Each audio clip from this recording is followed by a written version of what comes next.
ఓహ్! నేను సువార్తను ప్రకటింపకపోయిన ఎడల నాకు శ్రమ అంటున్నాడు. అంటే నేను ఖచ్చితంగా సువార్త ప్రకటించాల్సిందే. అది నా మీద కట్టుబడిన భారం అంటున్నాడు. మరి అలాంటి భారం కలిగిన క్రైస్తవులు ఎక్కడున్నారు? కనబడుతున్నారా మనకి? ఎవరైనా ఉన్నారా అలాంటోళ్ళు? అమ్మో! నేను ఎట్టి పరిస్థితుల్లో వాక్యం చెప్పాల్సిందే. ఎట్టి పరిస్థితుల్లో వాక్యం చెప్పించాల్సిందే. నేను చెప్పలేకపోతే తెప్పించాల్సిందే. ఎలాగైనా సరే వాక్యానికి సహకారంగా ఉండాల్సిందే. ఎలాగైనా సరే వాక్య సంబంధాల ఆలోచనతో నింపబడాల్సిందే, నింపాల్సిందే. ఈ వాక్యాన్ని ఎలాగైనా సరే షేర్ చేయాలి నేను. అనేకులకి ఈ వాక్యాన్ని వినిపించాలి, సత్య సంబంధులుగా తీర్చిదిద్దాలి అనే ఆలోచన ఎంతమంది ఉన్నాయి? ఎంతమంది ఇలాంటి ఆలోచన విధానం కలిగి ఉన్నారు? కావాలి ఇలాంటి ఇలా ఆలోచించేవాడు కావాలి దేవునికి.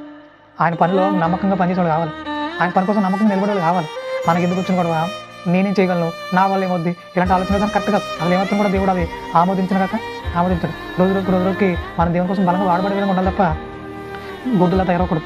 అంటే దేవుడు తన పిల్లల్ని ప్రయోజనకారులుగా చూడాలనుకుంటాడు తప్ప నిష్ప్రయోజకులుగా చూడాలనుకోవట్లేదు. కాబట్టి దేవుని పనిని మరింత నమ్మకంగా జరిగించాలి. అయ్యో నేను సువార్త ప్రకటించకపోతే నాకు శ్రమ అనే భారం మనలో కలగాలి. సువార్త ప్రకటించాల్సిన భారం ఆత్మ ఒక్కరి మీద కాదు, పౌలు గారి మీద కాదు.